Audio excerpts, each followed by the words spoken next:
What is up, guys? Welcome to my interview series Back to the Covers. In these interviews with members of our drum community, we look back at their first YouTube cover and celebrate how far they have come since starting and what got them started as a YouTuber. We check out how they've improved their drumming and their setup. Join me as we revisit our YouTube drummers past and look to their futures.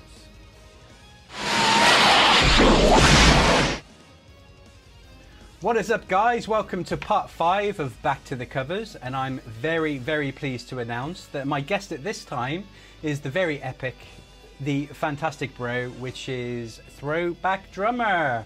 Woo!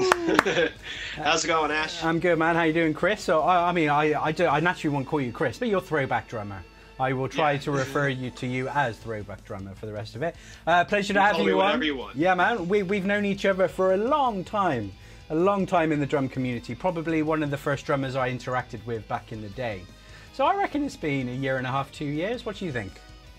Yeah, that sounds about right. And I think it really kind of kicked off around the time of the Drummers to Watch stuff from Matt. Totally. Yeah, totally. I mean, it's been a while. It's been a while. It's been a good time. But I know we've spoken once on WhatsApp quite recently. We're in a WhatsApp group. I did a quick group chat and you answered. You were the only one that answered. We had a quick conversation then. You were at work on your break. Yeah. I remember.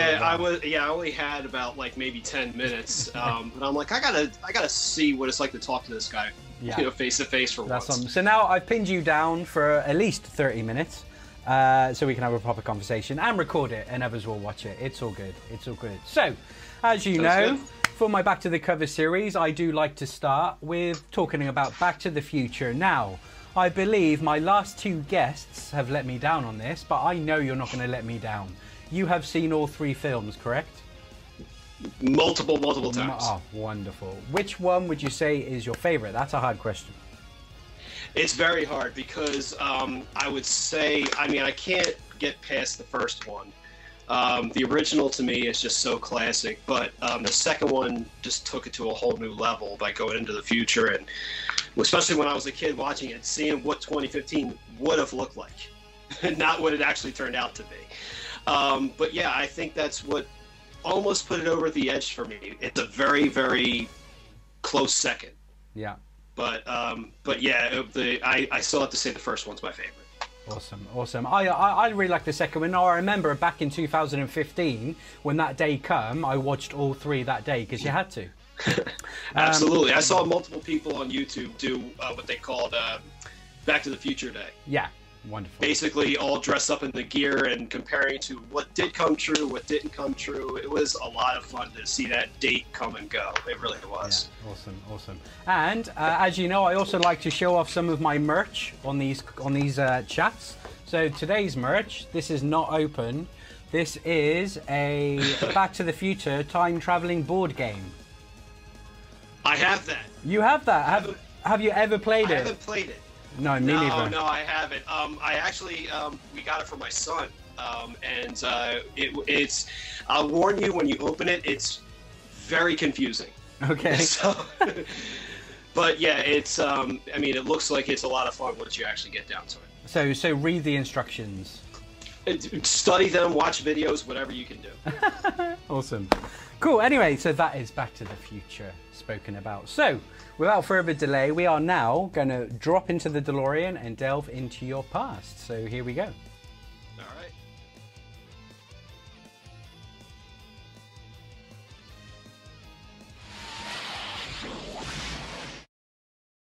Boom. And here we are. I always wanted to go in the DeLorean. Here we go. You made that possible there for we me. go. Thanks, Ash. A virtual DeLorean. So, where have we landed? Where are we? When are we? We are in 2019 now, and yeah, that's when I first started it, and my first cover, which took me a lot of courage to do. I always wanted to do drum covers, but I guess like what was putting me off was just my self-esteem issues. I didn't know basically what people would, if people would actually want to tune in and watch it, and to the point where I just had to say, you know what, screw it, let's do it and see what happens. And I'm glad I did. It's a lot of fun. Awesome, awesome. Now we'll talk about that, what actually got you going and how you overcame that in a second. But Sure. yeah, you are right. This is 2019. It's March 2019, and of course you're busting out Ghostbusters by Ray Parker Jr., which was released in May of 1984. So, yes, awesome, awesome, and what an introduction to for me. The fact you chose this track showed exactly what type of channel you were going to be straight away. Throwback Drummer. Here's your first throwback track. Again, Ghostbusters, very much like Back to the Future. Everybody loves Ghostbusters, right? Absolutely, yeah. Totally. I mean, if you don't like Ghostbusters, why would you lie to yourself? It's just absolutely amazing. Yeah, exactly. Why would you lie to? Why would you lie to yourself? That's awesome. So, as you said, you felt like it sounded like you were in two minds whether to start it. So what was it that got you to finally record something and put it out there? I guess it was just, I was talking to the wife, and saying, I want to try this out. Now that I have an electronic kit, it's much easier to work with. And I just said, let me give it a shot and see what's going on. But I was still trying to figure out the direction I wanted to go. And then, as I've mentioned this a couple times before, the reason why I chose Ghostbusters was this was right after the announcement of Ghostbusters 3. They were saying they were doing a real Ghostbusters 3 after that, sorry to say, god-awful remake. We won't talk about that. We're not going to talk about that. Good. But yeah, when I heard that, I was just felt with so much nostalgia, and I'm like, oh my God, thank God they're going to connect to the original. And to the point where I just said, that's really what I want to do. I want to try to jam to tracks from my past and a lot of other people's past, and just try to link it to the nostalgia and see where that goes. Hey, and here we are. You're still doing it. Yep. 3 years later. Awesome, and kicking some serious butt with it. So, am I right in thinking that's the same kit that you're still playing now? Yeah. There's really no changes to the kit. The only changes I did was just I use the same programmed kit, the one that I tailored to, and but I've adjusted it. I've changed the toms. In this cover, I was using toms with not that much reverb, a little bit lower sounding cymbals, like heavier sounding cymbals. Yeah. Really, the only thing that changes maybe just the program settings, Yeah. But overall, everything else is pretty much the same. Yeah, I can still see the animal cuddly toy, which is still there today, which is epic. Now, what kit is it?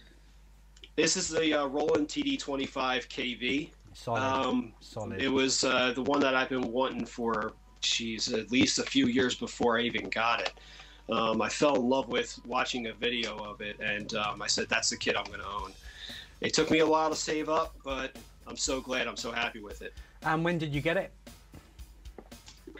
I actually got it, I believe it was 2018. It turned into a graduation present for me. I had just gotten finally got my bachelor's degree from Widener University.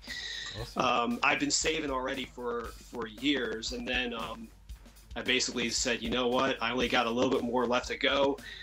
Right after I walked to my graduation, celebrated a little bit with the family, and I said, I'm heading over to Guitar Center. Done. I closed out the store by purchasing that kit. Awesome. Now, what did you take at university? What was your bachelor's in? It was in allied health, which is, it was the hospital that I work in does a lot of tuition assistance. So I said, let me take advantage of it.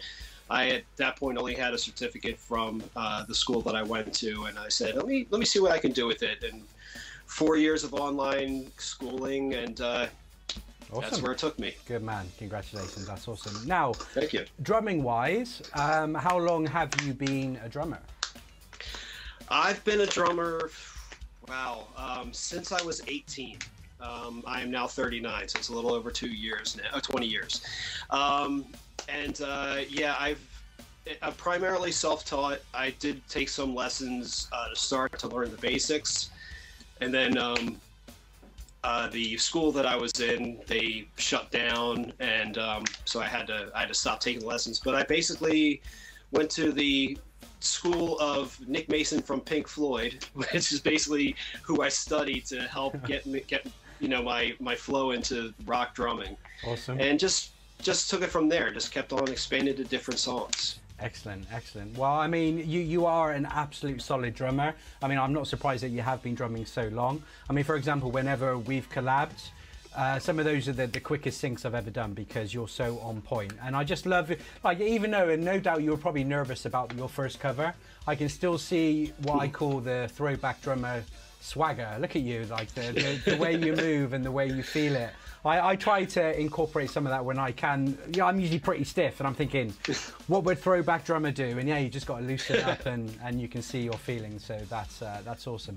So, but anyway, were you pretty nervous recording this? Oh yeah, definitely. I mean, if you see the difference between the way I am, in this video and what I do now, yeah, I got the arm movement and stuff like that, but I'm like, my eyes are almost closed the whole time. I'm like, do I look back at the camera? Yeah. Not. What do I do? Exactly. It took me a while to even get this cover down right. Because I know that you mentioned before the dreaded red light of death. Yeah. It's like, it's so true. It's so true that, like, you can be jamming to yourself and completely have it on point. The second you hit record, it's all that goes out of your head. So, do you remember how many takes this took you? This one took me at least maybe 3 or 4 takes. Yeah. Honestly, that's what a lot of my covers are. Yeah. Very rarely will I get something down on the first try, because even though I practice it a lot, it takes me, a few actual recorded takes to get it down. Yeah, just to get used to that red light and then calm down, and then actually I don't suck. I know I can play this. Boom, get on with it. Okay, Yep. Cool. Now let's talk about your recording equipment. So what are you using to video this? So at this point, this was an iPod Touch. Classic. And my phone. So if you actually see when I switch to the side view camera, you can actually see a wire going up. Yeah, see that wire going up? Yeah. Well, that is my iRig, too, going into my phone that's hooked onto the ceiling. So it's the phone at the top and the iPod is at the side. Okay. Exactly. The iPod's not recording any audio. I mean, it's recording just the audio smacking the pads. Yeah. And I just mute that. Yeah. Now, I'm really glad to hear that you are just using an iPod and a phone. It's the conversation me and Drumman had, and he's always in favor of that. Use what you've got. You don't need to spend a fortune on stuff. You know what I mean?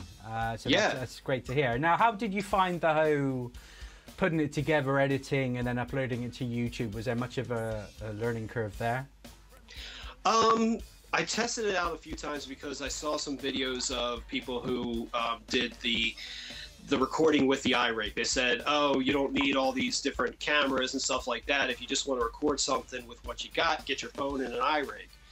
So I looked into that, I picked that up, and I tried a couple little test shots of just one, and I said, you know what, let me see what I can do with 2. And then I found out through iMovie that you can just mute the other one, put it as an overlay, and or a cutaway, I should say, and just mute that and cut back and forth, and it was much easier to do. Now I believe you're our first cover that had us doing multi-angle, but switching between them. So was that a hard thing to learn, or was that again you found the solution using iMovie pretty quick?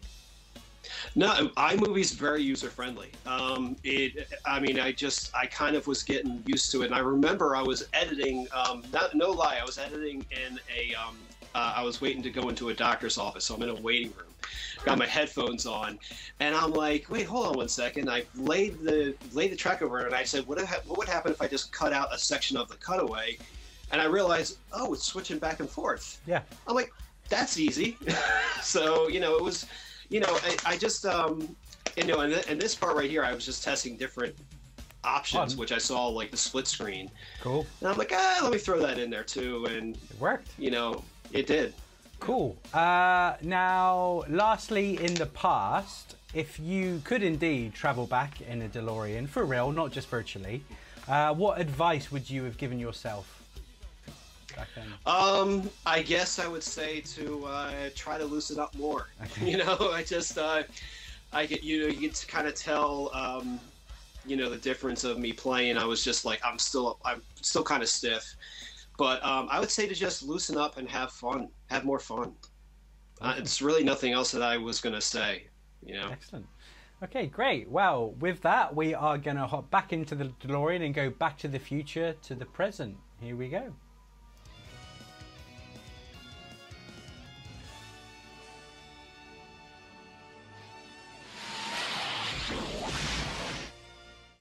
And here we are, back to present day. Make sure to stock up on the Mr. Fusion. Yeah, definitely. We should have also bought stocks in Apple and and other stuff. Or actually, no, energy companies. Yes, Mr. Fusion Energy. That's what we needed. Anyway, here we are, back in the present, and you have kindly remastered this cover, which is fantastic. How did you find doing this cover again? A lot of fun. I really can't say that enough. I would say, like, I've listened to this cover, the original, many times because my kids love it. They love the Ghostbusters and they love the cover of it. So, like, the beat itself was embedded into my brain because I do a lot of ad-libbing, a lot of improvisation. But I was just having a lot of fun with this one. I'm just like, oh my God, remember when I started this 3 years ago? It's so crazy to record it again. Just seeing how far I've come. Well, let's first off start talking about that recording process, because I think it's going to be a short conversation. Has anything about your recording process changed at all? Honestly, not too much. The only thing that has is the fact that I switched from, instead of the old phone, which I had at the time, and an iPod Touch, I am now on an iPad. That's my side camera now. Yeah. And the overhead is the phone, and that's where no audio is going, or iRig's going into the iPad on the side. And I also, I changed up the camera angle. Like, I first wasn't really pleased with with coming from my right side. Yeah. I thought that, like, my body was kind of obstructing a lot. Yeah. So I prefer, from the left side much better. Definitely, Really, honestly, that's all that's changed. Yeah, I mean, the original camera angle, it just wasn't around the side enough. But this one, you can kind of almost see you front on, and it's a lot better. And of course, you're wearing your merch T-shirt, your Throwback Drummer T-shirt. So I wish it was official merch. Like yours. This is really, honestly, it's something that is actually what my wife made. Oh wow! Awesome. Yeah, she got into the it's called, the Cricut, Crycut, whatever it's called, that little machine that makes the stencils that you can put on shirts. Yes. So that's why there's only 3 people in the world who have a Throwback Drummer shirt aside from my kids, and that's Bruce Baxter and Eric from the Drum Attic. Awesome. The kit's the same as well, as we've established, so that's great. But yeah, I think overall these angles are much better. You can tell the quality difference from changing your devices as well. So obviously your iPad and your phone is better quality than your original iPod and the other phone you had. But no, it looks great. But you look so much more relaxed. There is full-on Throwback Drummer swaggers coming out. Look at that. Look at that right now. Perfect timing. Look at that swagger. But yeah. Great. Yeah, I think just loosening up and just kind of trying to have more fun with it just really helped me out over the years. I think what it is I try to emulate my favorite YouTube drummer, who is Cobus Potgieter. Yeah. Cobus, you see a lot of his his outgoing personality, his arm movements, his so much fun just owning it and just improvising. It's kind of like I just want to be like that guy. Awesome! Wow, it's great to have an inspiration. It's my little spin to it. That's all. No, it's great to have inspiration and an influencer. So that's awesome. Cool. So you currently have 503 subs. So you very recently, right, got 500 subs. Awesome, man. Awesome. Thanks. Great work. Thank you. Great work. I was beyond excited. I couldn't believe I hit Fantastic. 500. It's just, it blows me I only away. feel like it was a week or so ago, right? Yeah, it was. Yeah, it was about a week right now. Yeah. That I hit the 500. I made the announcement video, the thank you video, and I do thank everybody who's watching, because you know, I just wouldn't be here without the support of everybody here, including you and Matt and our drum community who spreads the word of the channels. It's great. It's awesome. Thanks. But yeah, no, so well deserved. So, what do you love about being a drum tuber? It's, to me, this honestly is my little outlet, you know, to a very hectic life, you know, to the people who don't know. Full-time job, 4 kids, you know, it gets pretty stressful. So, you know, drumming has always been my stress reliever, and to actually put it out there and, you know, just being connected to this awesome drum community is probably my favorite part, you know, just kind of showing everybody, you know, just basically what I do and what, you know, just seeing what they do so I can kind of help improve my game too. But just being connected to these awesome people, you know, just so many people that I'm glad to call friends. Yeah, it's an awesome club. It's just a cool club, isn't it? Let's be honest. Absolutely. And I was not one to be in clubs when I was younger too, so this is a good change. Yeah, awesome.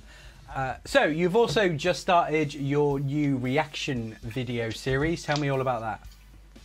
I was trying to take a page out of looks like from you and Drumman 190 and these and Eric, you know, the guys who just try to spread the word of people's channels, and but I wanted to try something different. And I mean, I feel like I live on YouTube, you know. I'm not my videos personally. I just feel like I'm always watching or listening to something on YouTube. And one of the things I love is reaction videos. I think they're so funny and just a lot, just to see, you know, how somebody who either, you know, knows about the stuff or doesn't know about the stuff can just, you know, have this new experience to it. Yeah. So I thought, you know, why not try something like that, you know, and just kind of just give my own personal experience of watching, you know, maybe a drummer that I've seen before, but not that particular cover. So then I can kind of just show and give my little commentary. I mean, I'm not, hey, I know I'm primarily a self-taught drummer, and I don't profess myself to be the expert in anything, but just giving a little commentary, you know, and, you know, breakdown of the kit and their style of playing, and, you know, it's just kind of a breakdown of it. So it's kind of like a reaction / review. Yeah. But I like to prefer it more of a reaction, though. Yeah, I think it's very cool, and it's obviously that there are already, like you said, there's myself, Eric, Matt, lots of people that do other shout-outs. Yours is very unique. That's the first time, you know, we've seen a reaction video like that in our community. So kudos, man. Great idea. I love your delivery of it. And I think it's genius, and I wish I thought of it first. So you are the man. It's great, honestly, absolutely fantastic. And thank you for featuring me. You featured my new series on there, which meant a lot, actually. I mean, I wanted your feedback anyway, but it was great to see that feedback as it was happening for real. That was the first time you watched it, and I was getting that feedback from you at the same time. So thank you very much for featuring me on your epic channel and in your new series. And I thank you for, you know, just the great words of it, and, you know, just spreading the word of it. And it was a lot of fun to react to yours, because, like I said, I mean, we've talked a lot about you know, your style is of the sheet music, and when you said, you know, oh, I'm going to try improv and no sheet music, I said, that's it. That's what I was reacting to. Okay, so that was everything in the present. So let's go and talk about your future. Here we go. All right.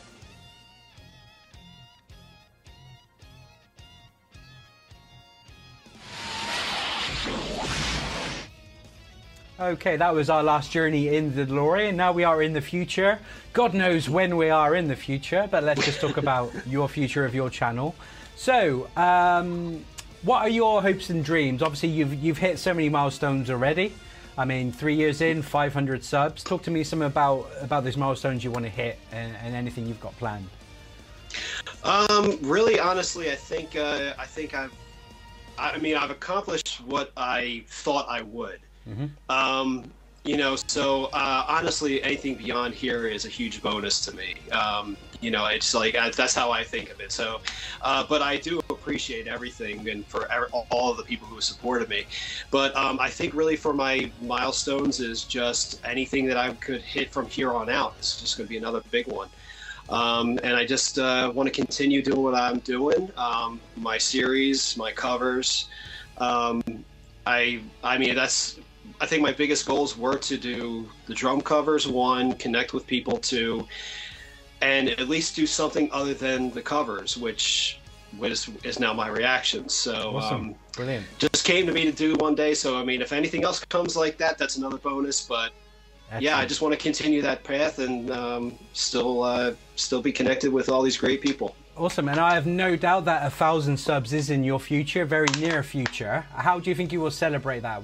Any plans or any thoughts of what you would do on your channel when you hit it?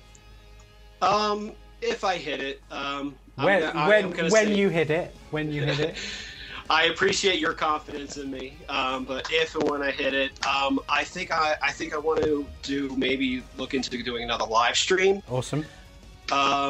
And make the live stream maybe to do another giveaway, awesome. But something bigger, bigger than just a shirt. Just a shirt. They're very rare, these shirts, by the sounds of things. Very rare. Yeah. Gold dust. Awesome. That sounds like a plan. Now, what advice would you give anyone that's starting out as a drummer or a potential drum tuber? Any advice you would give anybody? I didn't know this question was coming, so I did think about this. So, honestly, the biggest thing that I can tell anybody who's a new up-and-coming drummer is, I'd say one, don't get caught up in, you know, don't get caught up in what the big channels are doing, because that was one of the things that wanted me to steer away from drum covers. You know, you don't need all the expensive gear. You don't need all this stuff. There's so many things that are available to everybody, and it's much easier than you think that it can be. So don't let that steer you away like it almost did me. And I would say don't get caught up in numbers 100%. You know, numbers are a huge bonus, but don't get caught up in trying to hit those, because you could be very easily discouraged, you know, if you see something that's not what you want to do. I say also check out every single comment. Doesn't matter what it is, whether it's positive, whether it's negative, whether it's some guy trolling. I say just take it and you know, don't feed the trolls, but listen to the criticism. You know, that's really the best thing to do, is like, you know, without hearing what is being put out there, you won't know what to do to improve. Excellent. Yeah, it's really the biggest thing that I can say. Fantastic advice. Absolutely love it. Well done. Okay, so that is the end of your Back to the Covers journey. Tell me, how have you found it?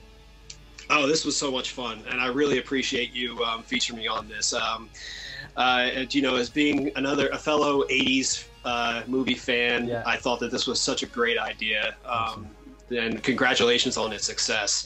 And I've just been honored to be part of it. I really appreciate it, Ash. Well, thank you very much for coming on. Absolutely my pleasure, and thank you for coming. It's been awesome. So, as you know, I'm going to close out how I close out every episode. In the very wise words of Doc Brown, your future hasn't been written yet. No one has. Your future is whatever you make it, so make it a good one, and make it a drum tuber one. You are epic. Thank you very much, Throwback Drummer, and we'll see you soon. Thanks, buddy. Take care.